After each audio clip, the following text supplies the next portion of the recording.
Moje meno je Alexandra Rexová a srdečne vás vítam pri počúvaní podcastu Na slovíčko s Alexandrou. Dnes by som v tomto dieli chcela privítať nášho slovenského diplomata a dlhoročného veľvyslanca pána Rastislava Káčera. Vítam vás, dobrý deň. Ďakujem pekne za pozvanie, dobrý deň vám aj všetkým poslucháčom. Ja sa vždy v úvode snažím dať priestor môjmu hosťovi a keďže som vás predstavila po tej profesijnej stránke, tak by ma zaujímalo možno, čo by ste mi o sebe povedali vy. Kto je to Rastislav Káčer v tej osobnej rovine? No, je ťažké hovoriť sám o sebe. Ja veľmi som taký skôr hanblivý a plachý hovoriť sám o sebe. Som radšej, keď o mňa a mojej práci a možno aj o osobných veciach hovorí niekto iný, pretože je možno menej zaťažený.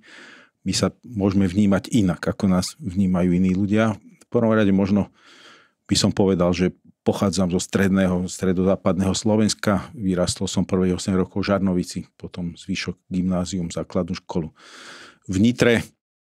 V Nitre som sa vrátil po viac ako 40 rokoch nazad teraz, čiže považujem to za také svoje mesto, ale prežil som veľa profesionálneho života za ostatných tých 32 rokov v zahraničí. Asi keby som to dokopy zrátal, tak by to bolo okolo 16 rokov v rôznych častiach sveta. A v maďarčine sa takým ľuďom hovorí, že Edvila Kutazo Ember, čiže taký svetobežný človek, ale napriek tej svetobežnosti sa cítim najlepšie tu doma a vždy som zastupoval Slovensko v národných farbách, nikdy som nepracoval pre medzinárodné organizácie ani iné inštitúcie. Vždy to bolo Slovensko a zastupoval som Slovensko ako slovenský diplomat. Ja si myslím, že to je veľmi, veľmi dôležité a pekné, že aj napriek tomu, že máte bohaté skúsenosti z toho zahraničia, tak jednoducho tu sa cítite ako doma, ako Slovák. Áno, ja mám takú teóriu, že každý človek niekam patrí normálne a tam, kde sme vychodili školu, kde sme si otlkali kolená, kde sme mali prvé lásky alebo tie druhé lásky, kde tá emócia nás viaže, tak tam patríme. Tá duša nám tam stále patrí a pre mňa je to také miesto, moji starí rodičia boli z Hronského Beňaní, každý, keď sa vraciam nazad a prechádzam ten kopec nad Tekovskými Nemcami, kde teraz je tá pumpa na diaľnici, však tedy tam vôbec diaľnica nešla a otvorí sa pohľad do doliny Hrona, tak vždy, keď som sa vracal niekiaľ zo zahraničia, napriek tomu, že som starý chlap, tak vždy ma dodneska ten pohľad dojme a hovorím si, tu je to, tu patrím, tu som doma. Ja by som začala tak úplne od začiatku. Mňa zaujalo to, že ste chceli byť lekárom. Áno. Ale napokon vás teda neprijali. Áno. Váš otec bol lekár, čiže predpokladám, že ste boli fantasticky pripravení. No ja si myslím, že to bol býval veľmi dobrým lekárom. Osobne, dodneska si to myslím, že by som bol dobrým lekárom z rôznych dôvodov. Jasné. A vtedy bola taká zvláštna doba. Ja som sa hlásil na lekárskú fakultu v 83. roku a možno 2 roky to bolo, že sa dalo hlásiť len na jednu vysokú školu z gymnázia, že nedalo sa dať viacero prihlášok. Tak som prihlásil v Bratislave na lekárskú fakultu. Ani som si nemohol dať alternatívy. Čam, že Martin Košice alebo v Čechách nejakú alternatívu. No, čiže bol to taký risk a to bola taká divná doba, kedy komunistická strana získala presvedčenie, že to je zlé, keď vaša rodina je také istej profesie. A vtedy bolo, že bojujme proti lekárskym klanom. Tak to bolo priťažujúca okolnosť. A druhá vec, že nevedel som na príjmacích pohovoroch dobre vysvetliť, že čo to je proletársky internacionalizmus. No takže som sa lekárom nestal a som strávil rok vo fabrike, čo sa nesťažujem, lebo to bola veľmi, veľmi obohacujúca skúsenosť. Čiže myslíte si, že pani docentke, tedy ešte teda súdružke, išlo skôr o ten váš v podstate ideologický názor ako vaše vedomosti? Neviem to posúdiť. Akože som z generácie, ktorá študovala marxizmus, leninizmus a všetky možné sprostosti. Aj potom, keď som išiel na organickú chémiu, bol som posledný ročník, ktorý ešte absolvoval štátnice, okrem odborných predmetov, aj z takej idiotiny, ako bol marxizmus, leninizmus. A boli rôzni učitelia. Tam to bola niekedy záležitosť smoly, že človek natrafil na nejakého iniciatívneho blba, lebo väčšina učiteľov už za mojej hery to brala s takou veľkou rezervou. Tak ako však niečo povedz, nech si to odškrtneme a už to nebereme úplne vážne, tak tu som mal asi možno troška smoly, že ste natrafili na toho nesprávneho človeka. Ale niekedy smola nás v živote, čo vnímame v tej chvíli ako smolu, nás možno posúva iným spôsobom inde. A potom, keď sa pozrieme spätne, tak to nemusíme vnímať nutne ako smolu. Možno za to ešte aj vďačíme dokonca. Tak môj otec mi vždycky hovorieval a potom hovorí, že dobre, že ťa tam neprijali. Život lekára je ťažký. Ale moja sestra skončila, viac menej som sa celý život pohyboval v spoločnosti lekárov, priateľov, blízkych a dneska žijem s lekárkou, mojou spolužiačkou a nesťažujem sa, myslím si, ja lekárov mám rád aj lekárske prostredie. Hoci možno z istého pohľadu by som mohol mať aj ťažké srdce, ale ten príbeh nemám, nerád o ňom rozprávam. Jasné. Vy ste v 89. roku, teda už ste to aj načrtli, vyštudovali organickú chémiu, ale tá vaša študijná cesta ešte pokračovala a nakoniec ste vyštudovali aj medzinárodné vzťahy. Áno. Pre mňa sú to v podstate dva úplne odlišné svety, tak ako sa u vás objavil ten impuls ísť po ceste diplomácie? Lebo vy ste mali, myslím, ak som sa dobre dočítala, naozaj možno načrtnuté a našlapnuté na dobrú kariéru, možno nejakého vedca. Áno, mal som pravda. Ja som bol dobrý v exaktných vedách, prírodných vedách. Mal som rád chémiu, fyziku, matematiku, išlo mi to dobre, bol som dobrým študentom. Končil som s červeným diplomom a aj s cenou rektora. Boli sme len dvaja v celom ročníku, ktorí sme končili s cenou rektora. Už ako študent promujúci som mal niekoľko publikácií s mojím profesorom vedúcim diplomovky v zahraničných anglických časopisoch, čiže mal som po škole viac menej takú otvorenú skôr vedeckú kariéru a keď som sa rozhodol v 91. nastúpiť na právnickú fakultu na Ústav medzinárodných vzťahov, čerstvo vytvorený, myslím si, že to bola idea ministrov Demeša, prvého ministra medzinárodných vzťahov a potom Milana Kňažka, tak bol na mňa nahnevaný. Hovorí, že Ježiši, vy ste mali takú krásnu vedeckú kariéru pred sebou a takto ste ju zahodili. Pravda je tá, že vtedy som mal 3 dilemy, pretože naozaj ten svet sa zmenil zásadne v 89. a otvoril nám úplne iné príležitosti. A ja som rozmýšľal, že pôjdem na PhD do Spojených štátov, kde boli najlepšie školy, Cornell, a MIT, a Yale a neviem, mnoho, kde bol skvelý výskum. A poslal som pár listov a s nejakými výsledkami. No okamžite som dostal ponuky, pretože to aj s plným štipendium, aj so všetkým. Ale musím povedať, že tá doba ma lákala, pretože naozaj tá zmena, ja pochádzam z rodiny, ktorá mala veľmi kritický vzťah k socialistickému fungovaniu a ku komunizmu a veľmi ma ťahalo možno aj trošku dobrodružná povaha k tej zahraničnej službe, ale aj to, že byť súčasťou zmeny demokratickej a podieľať sa na budovanie niečoho úplne iného, niečoho nového, nejakej novej vízii krajiny. Tomu absolútne rozumiem a asi také naozaj to dobrodružstvo, že vy ste to poňali tak inak, ako myslím, že mnohí ľudia to brali tak, že boli radi, že si pôjdu kúpiť Milku čokoládu.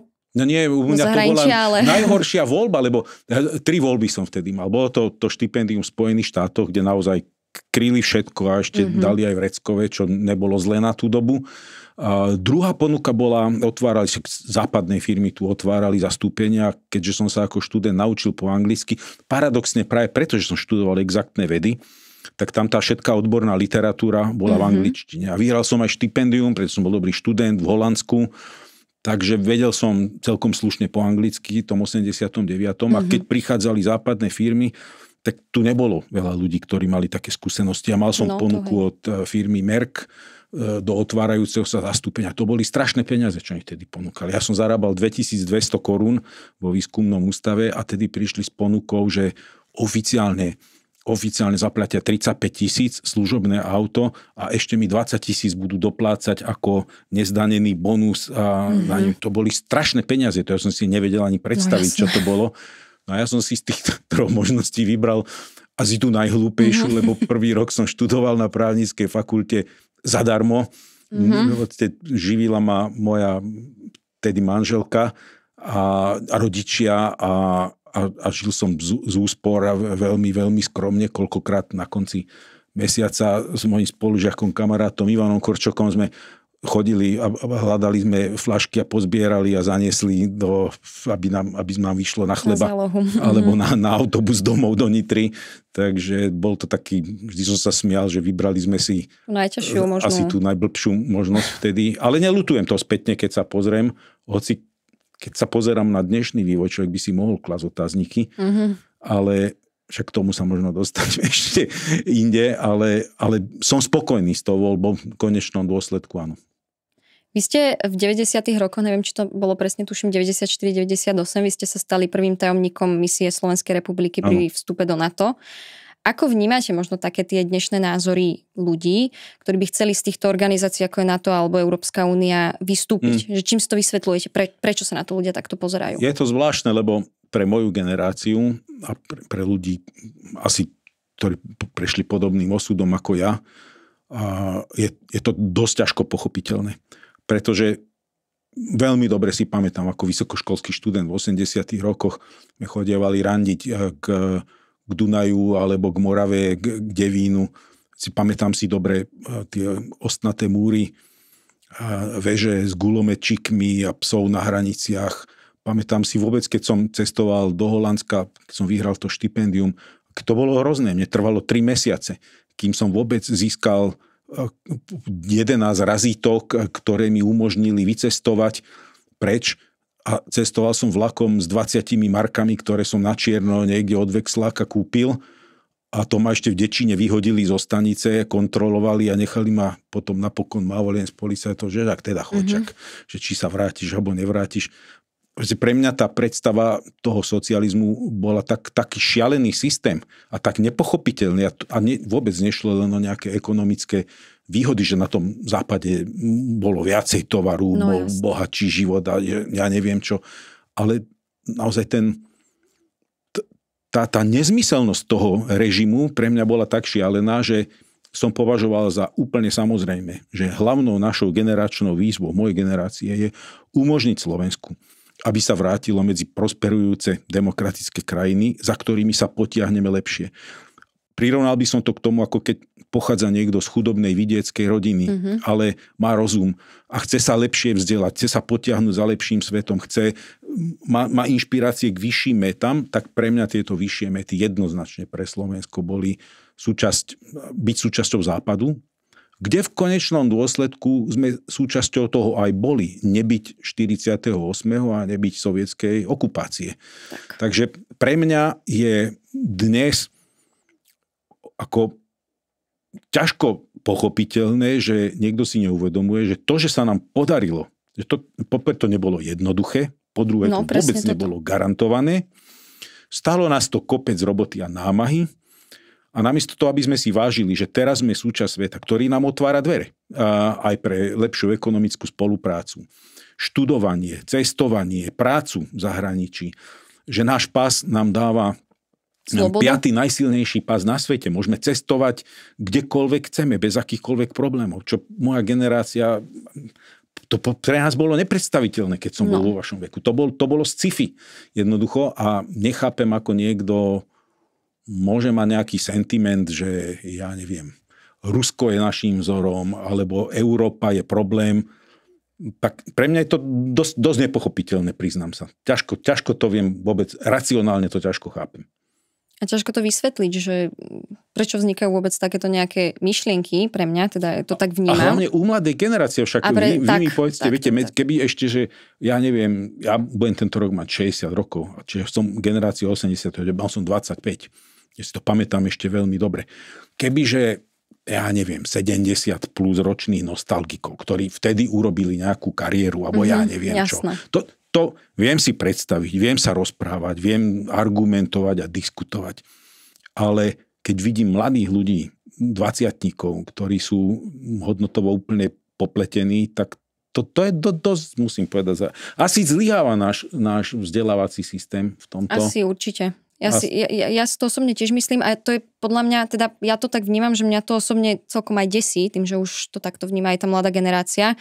Ja si pamätám, že pred voľbami som zachytila, keď robili rôzne médiá prieskum a pýtali sa ľudí, chodili po ulici a pýtali sa a pani, no podľa mňa mohla mať tak 35 rokov maximálne. Presne sa jej spýtali, že pýtali sa ako keby, koho ide voliť, či je spokojná s demokraciou a ona jediné, čo povedala, že chcela by vrátiť minulý systém. Podľa mňa ani netušila, ako sa minulý systém volá. Hej. A redaktor sa jej teda potom spýtal, že ale viete, že sa nedalo cestovať do zahraničia, študovať v zahraničí, sloboda bola obmedzená, všetko bolo obmedzené. No viete, ale tak ja aj tak necestujem do zahraničia, ja som iba tu doma, mne to je jedno. No musím povedať, že ani toto nie celkom chápem, Pretože aj keby som nebol býval chcel cestovať a tí, ktorí majú tú nostalgiu, že Rožok stal toľko halierov a tak ďalej. Ja si to veľmi dobre pamätám, keď som začínal po vysokej škole v 89. A vlastne ženil som sa už na vysokej škole. Dostali sme takzvanú, čo za čím niektorí vyplakávajú, tú mladomanželskú pôžičku 50 000 korún. Ja si presne pamätám, čo sme si za tých 50 000 korún vtedy kúpili. Ale pripomeniem len, že začínajúci plat vysokoškoláka bol vtedy 1900, maximálne 2000. Ja som mal 2000, som mal červený diplom. 2000 korún. Čiže tá mladomanželská pôžička bola fajn, lebo keby dneska niekto zarábal 2000 eur a dostane 50 000 eur pôžičku, je to fajn. A bol relatívne nízky úrok, 2,5% na to. Ale naša prvá automatická pračka, Tatramatka, ktorá bola jedna z tých najlacnejších, ktoré sme si mohli dovoliť, stála 10 000 korún. A to sme na ňu čakali v rade od rana, kým sme ho mohli kúpiť. Vydržala nám asi 4 roky a potom sa pokazila a jednoducho nešla opraviť a prala tak, že keď odstreďovala, tak sme ho museli držať, pretože behala po kúpelke. A potom sme si kúpili z toho chladničku, tak úplne jednoduchú, 100 litrov dole, 50 litrov mrazáčik. Moja manželka stála od rana od 5. s kamarátom, sa striedali pred obchodom, sme vedeli, že dostanú chladničky, stála 14 500 korún.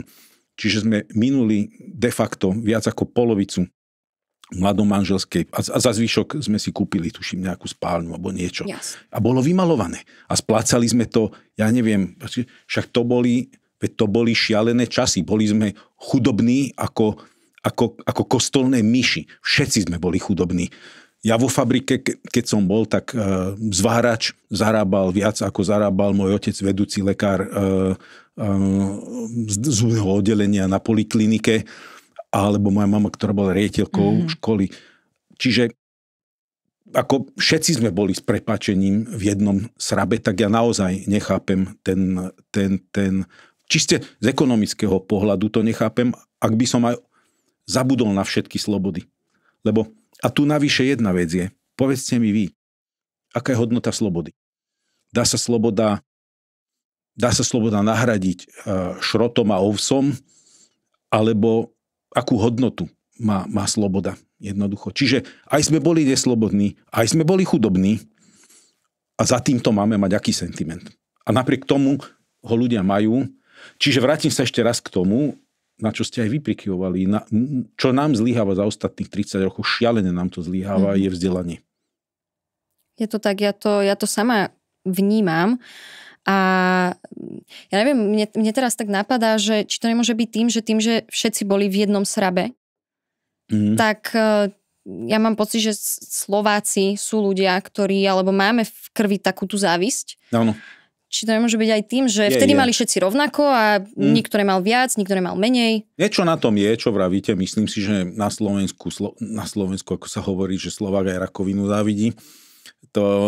Na tom niečo je.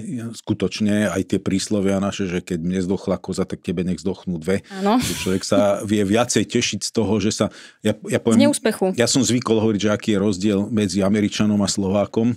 Že keď Američanovi sa darí, a vidíte, že susedovi sa darí a kúpi si nový Mercedes, tak Američan na to reaguje tak, že sa snaží toho suseda pozvať na obed, rozprávať sa s ním a snaží sa byť súčasťou jeho úspechu a zistiť, ako sa mu to podarilo, aby to aj on nejako v svojom živote mohol sa tým inšpirovať. Na Slovensku je to tak, že keď susedovi sa darí a kúpi si nový Mercedes, tak v noci potichu vyjdete vonka, dáte si kapucu na hlavu a doškrabete mu karosériu a vybijete okna. Tak v tom je taký rozdiel. Ale viete, nad týmto som rozmýšľal, že či je to len v tom. Viete, čo je paradox? Je taká štatistika, a môžete si to vygooglovať aj poslucháči, je to index sociálnej rovnosti alebo nerovnosti vo svete. A v tom indexe sociálnej rovnosti Slovensko patrí medzi krajiny s najvyšším indexom sociálnej rovnosti na svete. Ak nie aj úplne medzi top 3, myslím si, že patríme, neviem aká je súčasná štatistika, ale nedávno sme patrili do top 3 na svete, nie že v Európe. Jasne. V Európskej únii si myslím, že sme na vedúcej pozícii, number one. Čiže máme najmenší rozdiel medzi tými, čo majú najviac a čo majú najmenej. Ten medián príjmu a to spektrum rozdelenia toho príjmu je de facto na Slovensku najférovejšie ako v severských krajinách, kde je obrovské zdaňovanie bohatých. A napriek tomu, viete, toto funguje a napriek tomu rastie počet ľudí, ktorí, obdivujú ruský režim a nie Západ chcú, ale toto im nejako, že však veď to Rusko je super a ako nemenovaný poslanec o tom básni. Rusko je, tuším, druhé na svete s najhorším indexom, s najväčším rozdielom príjmov. Neviem, či India, alebo neviem, ktorí sú na tom ešte horšie. Ale tak ako Slovensko patrí medzi top 3, tak na opačnom spektre najväčšej sociálnej nespravodlivosti je práve tento režim. A napriek tomu jeho propaganda dezinformačná funguje a ľudia dokážu veriť.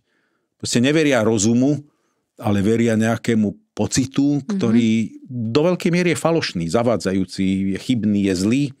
Takže možno to máte ako v láske. Viete, v láske sa človek často mýli, lebo býva z toho zaslepený. Ten cit, keď človeka vedie cit, tak a keď máte nedostatok vzdelania kritického, tak potom ten cit prevažuje a ten môže klamať. A opäť sme zase pri tom vzdelaní, takže... Tak. Ja by som prešla k ďalšej otázke. Mňa veľmi zaujalo, že vy keď ste boli veľvyslanec v Budapešti, myslím, že 2013 až 2018, tak ste na podporu duhového pochodu zavesili na balkone veľvyslanectva aj vlajku. Áno. A tým by som možno prešla, že ako vnímate celkovo také postavenie menším, všeobecne menším v našej spoločnosti. Lebo ja by som vám dala možno taký rýchly príklad. Ja mám mladšieho brata, ktorý teda je tiež slabozraký, trpí tým istým ochorením, čo ja. A stretli sme sa jednoducho nie s priamým, ale odmietnutím prijať ho na strednú školu, len preto, že má handicap. Hej, no rozumiem tomu. Vôbec ma to neprekvapuje. Vrátim sa možno skôr k tej Budapešti a potom poviem viac vo všeobecnosti. V tej Budapešti duhové pochody už dávnejšie sa stali ani nie symbolom vyslovene podpory LGBTI, hlavne, ale aj inakosti ako takej. A ten svet tradičný býval naozaj prísny aj u nás za socializmu. To bola tabu téma. Jednoducho byť gej alebo lesba, to bola tabu téma. Ľudia žili ostrakizovaní, mnohí vo formálnych vzťahoch a mnohí nevedeli prelomiť to jednoducho a žili sami a frustrovaní. Mnohí páchajú samovraždy práve z tých dôvodov, že tá spoločnosť ich neakceptovala a nevedeli si v tom nájsť svoje miesto.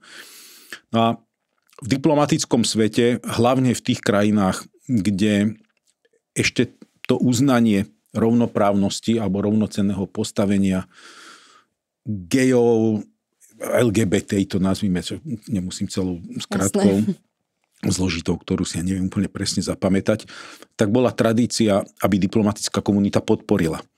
A takým gestom nejakým sú 3 formy, že vždycky býva ku tomu nejaké spoločné vyhlásenie, ktoré bolo aj v Budapešti, že podporujú veľvyslanci a tak ďalej inakosť a vyzývajú krajinu k tomu, aby teda dodržiavala všetky tieto normy inakosti a tak ďalej. Druhá forma je, že veľvyslanci mnohí samotní aj do sprievodu fyzicky išli. A tretia forma ešte k tomu, že mohli vystaviť LGBTI vlajku, čiže 3 úrovne. My sme sa rozhodli vtedy, že to urobíme. Ja som to bral v prvom rade ako politické gesto. Už vtedy v Maďarsku dochádzalo k deviácii, ktorú vidíme už prebiehať ako 10 rokov, k autokratickému režimu a k režimu, ktorý je taký nejaký falošne konzervatívny, predstierajúc konzervatívnosť, ale to je taký celý svet pokrytecký, do ktorého ideme, že najväčšími bojovníkmi proti LGBT bývajú ľudia s nevysporiadanými vlastnými vzťahmi. Najväčšími bojovníkmi za tradičné hodnoty sú ľudia, ktorí žijú veľmi netradičnými hodnotami v svojom vlastnom živote. Ano. Za rodinu bojujú tí, ktorí majú kompletne rozvrátené rodinné vzťahy a v živote som ich nepočul hovoriť o svojich deťoch, ani som ich s vlastnými deťmi, ani s vlastnými manželkami nevidel, ale s rôznymi konkubínami často. Čiže žijeme taký svet pokrútených. Absurdné protiklady. Áno. A žijeme svet absurdných hodnot. Pre mňa v tej dobe vidiac deviáciu Maďarska, ktoré už vtedy bolo kritizované zvyškom krajín EÚ, aj vidiac nárast maďarského revizionizmu a nacionalizmu, tak som chcel dosiahnuť to, aby v diplomatickej komunite Slovensko si získalo rešpekt vyspelých krajín, aby si získalo rešpekt, že sme modernejšou krajinou, ktorá má modernejší prístup, ktorá je tolerantnejšia a ktorá je jednoznačne, nazvime to, súčasťou toho západu, pretože tolerancia a k inakosti je pre mňa znakom vôbec, by som povedal, takej civilizačnej úrovne spoločnosti ako také. A teraz v tom širšom slova zmysle skutočne si myslím, že tak ako spoločnosť sa stavia k rešpektovaniu k inakosti a k akceptovaniu inakosti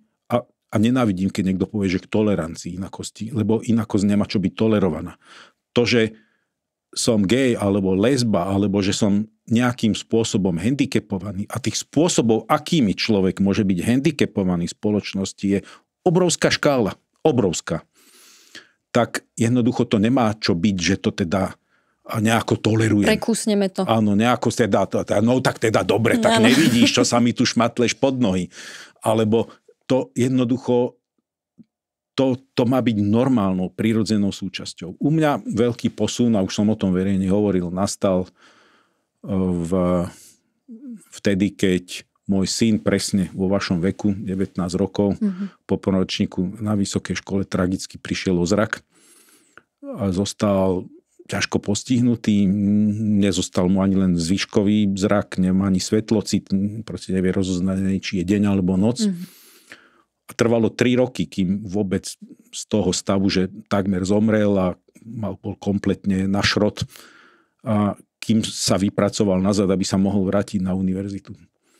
Pre mňa sa stal absolútnym hrdinom, človekom, ktorého strašne obdivujem pre jeho vytrvalosť, odolnosť a schopnosť, by som povedal, povstať ako Fénix z toho popola. A s ním som si uvedomil, že čo to je život človeka, ktorý žije vo spoločnosti, ktorá je iná. A on nechce byť iný. On by rád videl. Tak ako si myslím, že veľa gejov alebo inak sexuálne orientovaných ľudí asi by radi aj boli v úvodzovkách tak, ako je väčšinová spoločnosť. Nech im to nekomplikuje zbytočne tak, život. Tak, aby nečelili tým útokom. Presne tak. A aké je to strašne surové, keď tá spoločnosť nevie toto prijať. To jednoducho, ak človek má nejaký typ handicapu a má nejakú inakosť, tak tá spoločnosť má k tomu pristupovať normálne. To, čo vravíte, je absolútne pre mňa nepriateľné, pretože môj syn študoval v Glasgowe a vrátil sa nazad, začal ako vidiaci a vrátil sa po trojročnej pauze. Ešte v tomu urobili výnimku, že normálne uznávajú len 2-ročnú pauzu, ale keďže toto bolo veľmi špecifické, tak mu uznali 3-ročnú pauzu aj predchádzajúce skúšky. A často som býval až dojatý, keď som videl, ako tá škola aj tá spoločnosť pristupuje nielen k jeho handicapu, ale že tam majú zriadené celé oddelenie, ktoré na to, aby pomáhali študentom s rôznym handicapom, aby im dali asistenta alebo inú formu pomoci, ktorá tomu konkrétnemu handicapu je potrebná, a neznižovali latku pre tých študentov. Tak, ale urobili všetko preto, aby tú latku preliezli s tým handicapom, ktorý mali. Pri prípade syna, keď boli skúšky, všetci naraz majú skúšky, nejako u nás, proste tam všetky, keď je 100 študentov, tak 100 študentov má naraz skúšku, sú miestnosti, kde sa zapne počítač, oznámia im otázky. Tým, že on robí voice over, ako vy, tak bol sám v miestnosti, kde mal zvlášť asistenta, ktorý dohliadal na tú skúšku, a keď študenti, mali hodinu na štandardnú skúšku, tak jediné, čo mu zľavili, že mal 1.5 hodiny, pretože je to pomalšie, kým si prečíta otázky a tak ďalej. A čo ma dojalo raz úplne, že som čakal na ňo, raz som cez skúšky išiel a miesto asistenta som s ním chodieval na tie a pomohol som mu variť a tak, aby trošku mal viacej času na štúdium. A bol som na jednej skúške, kde som sedel teda pred tou miestnosťou a prišiel taký starší pán, tak ako ja.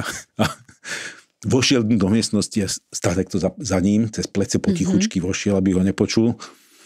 Pozeral mu cez plece do počítača, čo píše chvíľku, kýval hlavou a potom potichu vyšiel von, aby si to nevšimol, a prišiel ku mňa a hovorí mi, že vy ste jeho asistent, že? A ja hovorím, nie, ja som jeho otec. A on ma tak objal a hovorí, že buďte na ňo hrdí, že musíte byť na ňo hrdí. Ešte teraz mám z toho slzy v očiach. Že mne sa tlačí.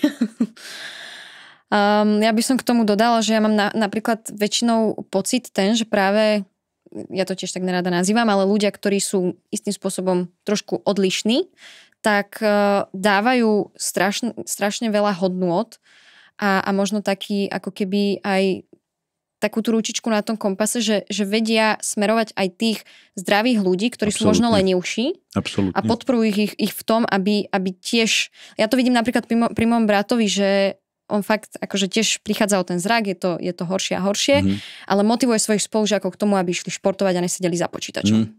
No, ja si myslím, že akákoľvek inakosť nás obohacuje. Nie len, keď teda teraz hovoríme o inakosti, ktorá je nejakou formou handicapovania. Áno, tou fyzickou. Lenže, viete, inakosť, aj iná, ktorá sa nám nezdá na prvý pohľad, nás môže handicapovať. Napríklad, že ste prisťahovalcom v nejakej krajine, hovoríte iným jazykom, máte iný prízvuk, máte inú farbu pokožky. To už je sám handicap, sám o sebe. A pritom je to obohacujúce. My žijeme na Slovensku spoločnosti, ktorá je historicky, alebo teda za posledné 10 ročia dosť izolovaná. Veľmi tomu pomohol aj komunizmus. Ale ako keby sme zabúdali na to, že celá naša kultúra vyrástla z veľkej rôznorodosti. A odkedy Džingischánové hordy vyplienili Horné Úhorsko a Úhorsko ako také, po celú Panonskú kotlinu, to bolo v 13. storočí, vtedy sa odhaduje, že okolo 30% obyvateľstva bolo vyzabíjaných. Vtedy pozval král dosilnú nemeckú menšinu na znovu osídlenie, na rozvoj niektorých technických, banských a metalurgických týchto biznisov. Tak odtedy vlastne, však ja neviem, 800 rokov pomaly, žijeme na 4 kultúrnych pilieroch, hlavne slovenskom, maďarskom, židovskom a nemeckom. A bolo to historicky veľmi obohacujúce. A samozrejme, že ten svet stredoveký bol relatívne otvorený. Ľudia cestovali, prichádzali sem majstri, šlachta si pozývala staviteľov, maliarov, umelcov, lekárov, od Talianska, Francúzska. Renesancia tu priniesla kopec ľudí. Vždy sme žili v takom obohatení a ja som presvedčený, že každá inakosť človeka obohacuje. Ja sám som to zažil, žijúc, cestujúc. Čiže ako keby sme dneska aj v tomto osprosteli a zdá sa nám, že tá inakosť nám nejako... Ja som mal takú otázku, poviem príklad. Mal som prednášku v Budapešti na univerzite. A 2 otázky som dostal študenti, že viete, ale není to ohrozením, že keď tu prídu nejakí iní prisťahovalci, tak viete, tak ohrozia tie naše kultúrne, tie naše tradičné hodnoty, kresťanstvo nám ohrozia. A druhá otázka bola, že nebojte sa, že v tej Európe, keď sa to tak integruje, tak my stratíme toto také naše národné, že sa to tak nejako roztopí v tom európskom. A musím povedať, že som naozaj nechápem tomu, pretože poprvé, čo som povedal, viete, vo viere v kresťanstve, ako vám niekto iný, keď váš sused bude, ja neviem, žid alebo moslim.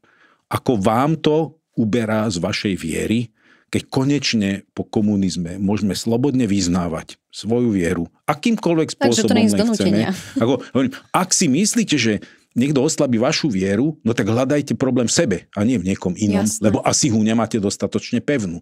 Tak. Ako keď sa niekto bojí, že vám niekto rozbije vzťah, no tak sa kúkajte do seba, dovnútra, do kvality toho vzťahu. Tak od seba treba vždy začať. A v tom európskom hovorím, pozrite sa. Európska únia je tu, bože, koľko, nemám teraz rýchlo, ale počty 70 rokov minimálne. A sú tam Francúzi, Holanďania, ja neviem, Dáni, Španieli, tí sú kratší od 80 rokov.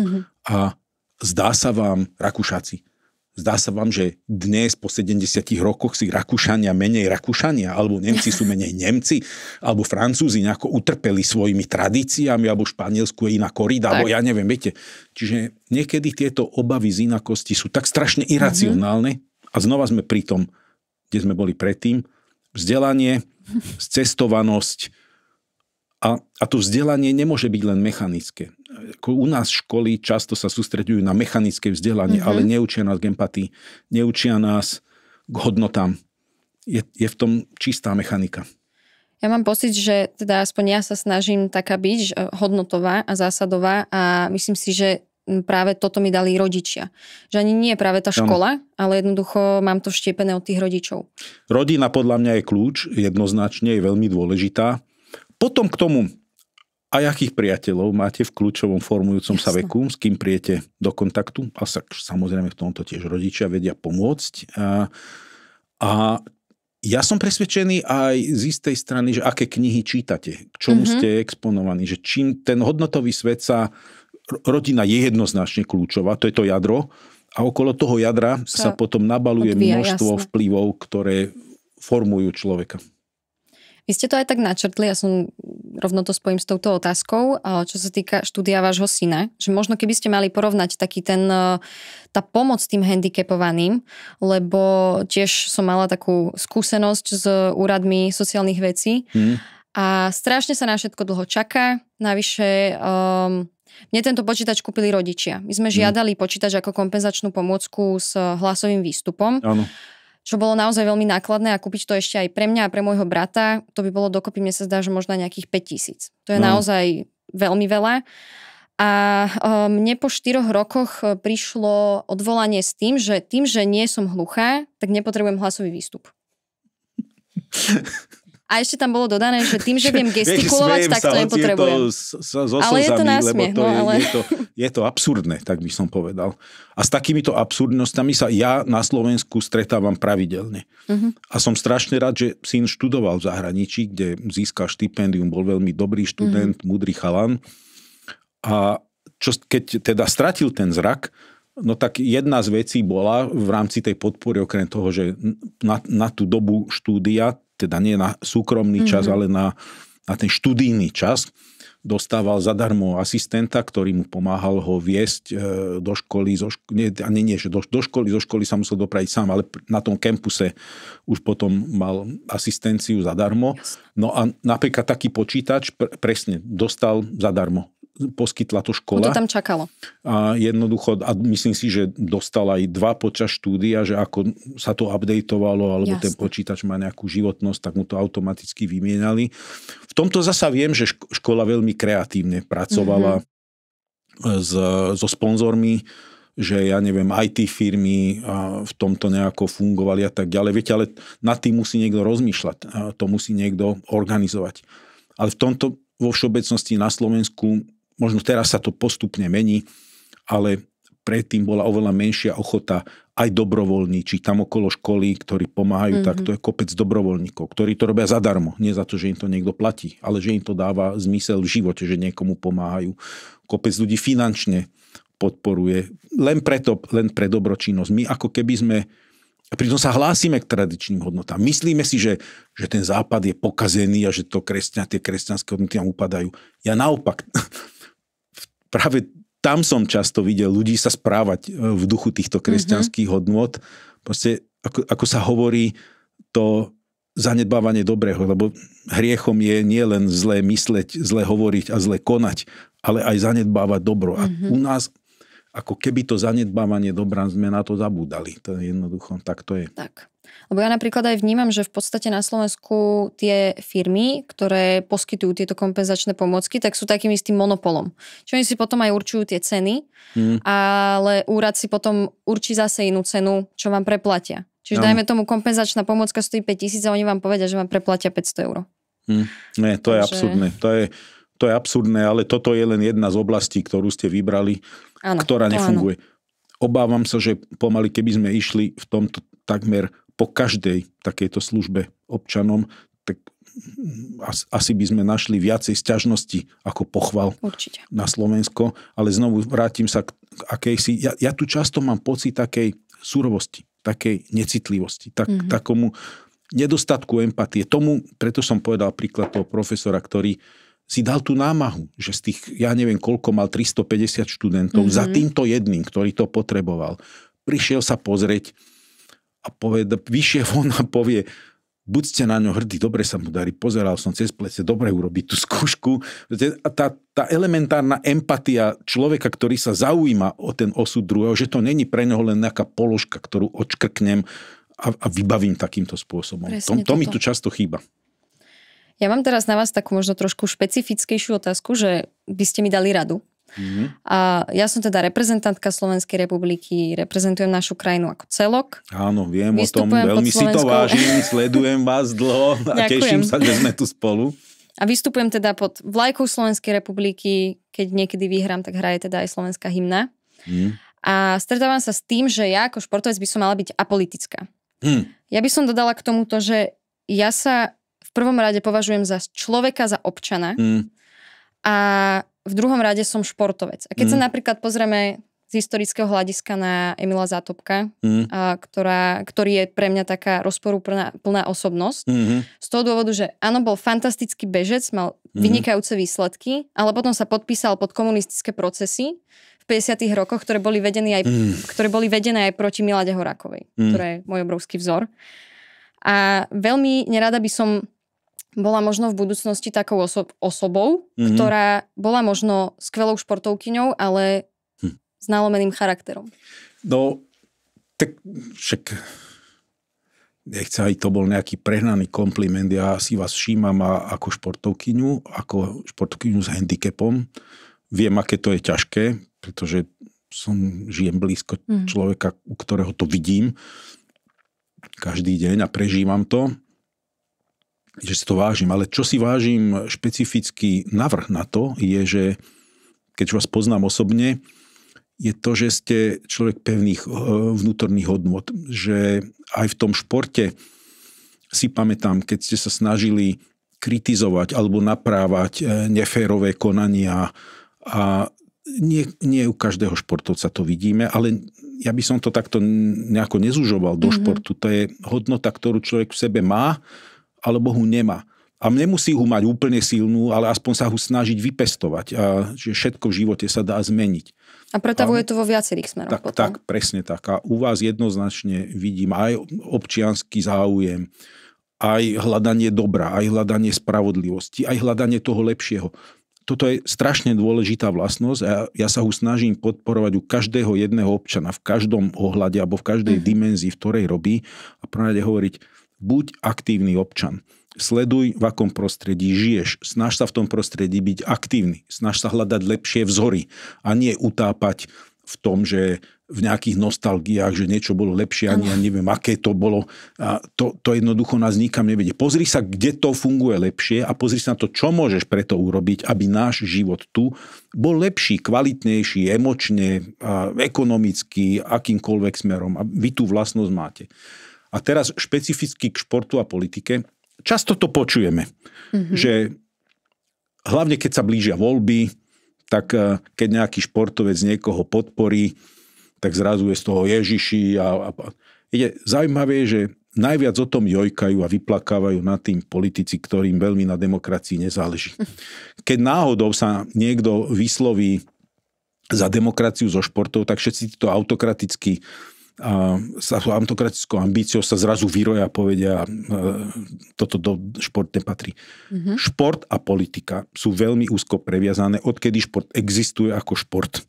Stále bol zneužívaný a využívaný. Využíval ho, keď ideme len do súčasnosti, do súčasnej modernej histórie, využíval ho Hitler, olympiáda, ktorú robil, zneužil ho hrozným spôsobom. Mnohí mu v tej dobe na to naleteli, mu v tom asistovali, v tejto exhibícii fašizmu, v ktorom predvádzal, že to je vlastne úspešný systém. V mnohom tom oblbol, rovnako to robil Vladimír Putin.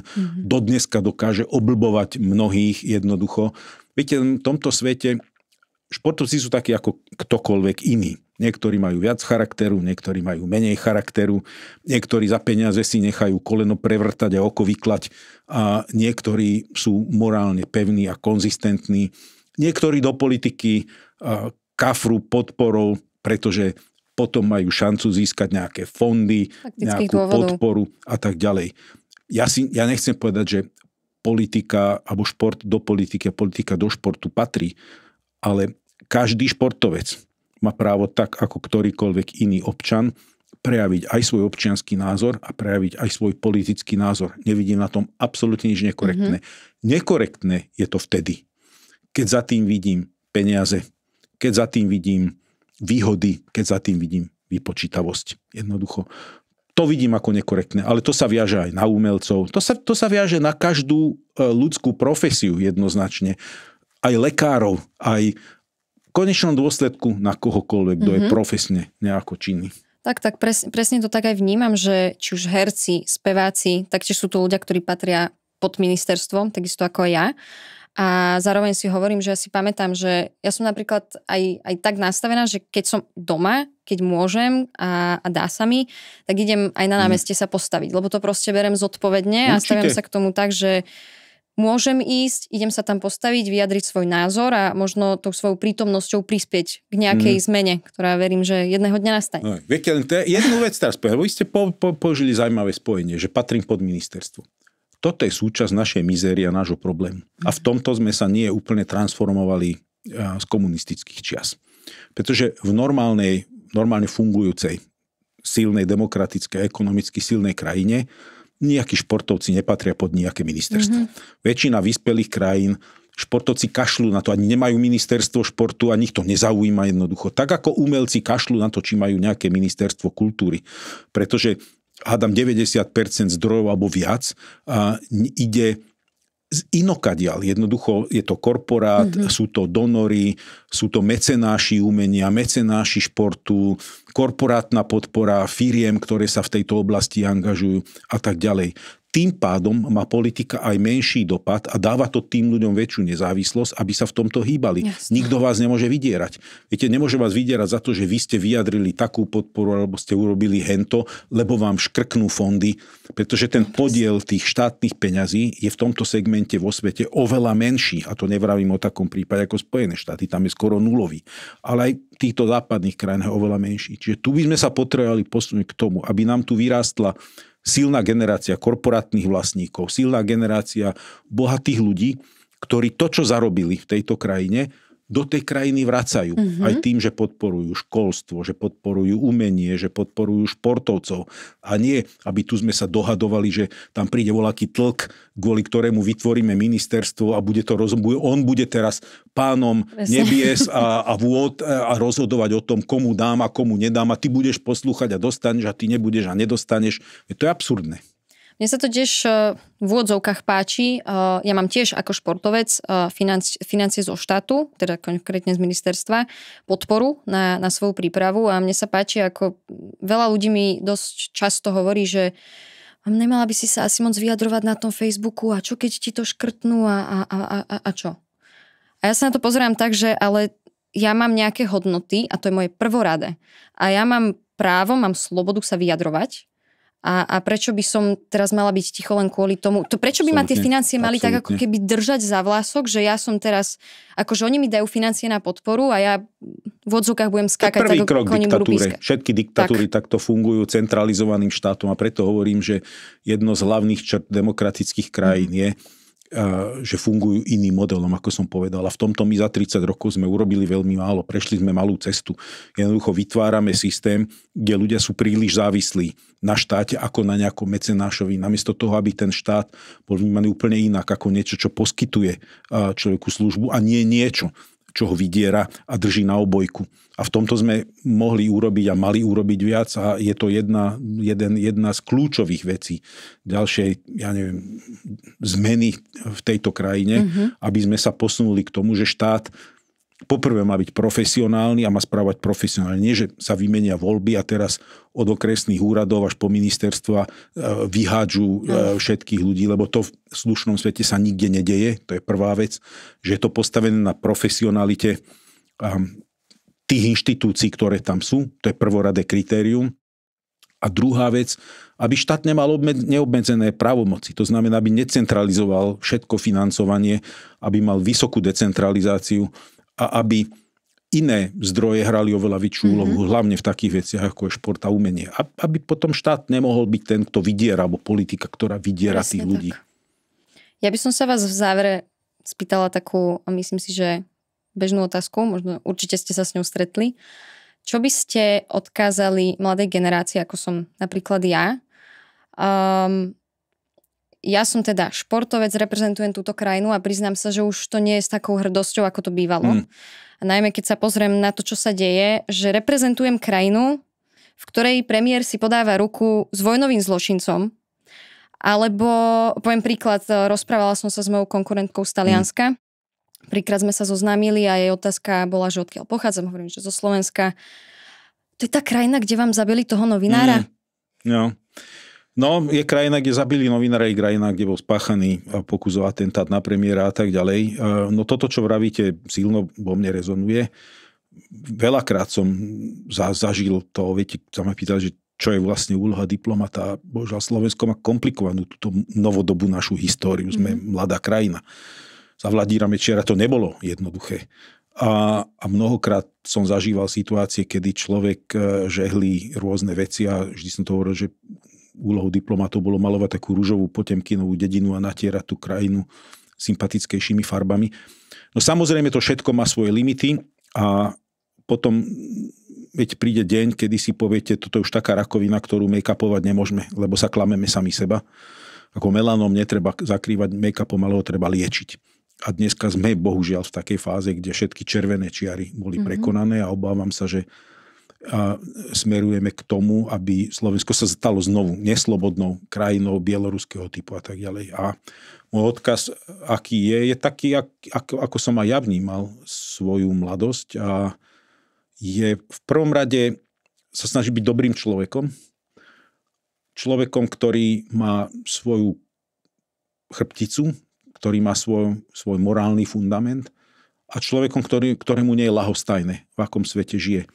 Mnohí mávnu ruku povedia, mňa sa to netýka, to nemôže dopadnúť aj tak zle, a však nejako to dopadne a ja neviem, nejako bude. A to je hrozný prístup, jednoducho hrozný prístup. Ja mám rád a veľmi si vážim mladých ľudí vášho typu, ktorí sú morálne pevne ukotvení, ktorí majú svoju chrbticu, ktorí majú svoju predstavu o tom, akom svete chcú žiť a túžia po lepšom, spravodlivejšom a demokratickom svete.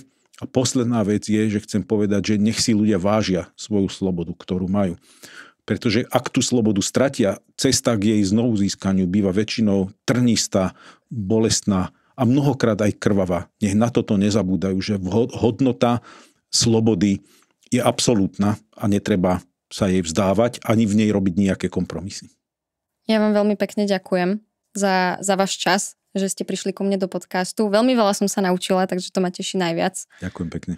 A ďakujem aj vám, poslucháčom, za vašu chvíľu, ktorú ste venovali môjmu inšpiratívnemu hosťovi a verím, že bol tento podcast pre vás prínosný a do nových dní vkročíte s chuťou, silou a úsmevom. S prianím pekného dňa sa s vami lúči Alexandra Rexová a môj hosť Rastislav Káčer. Ďakujem ešte raz za pozvanie, pekný deň prajem.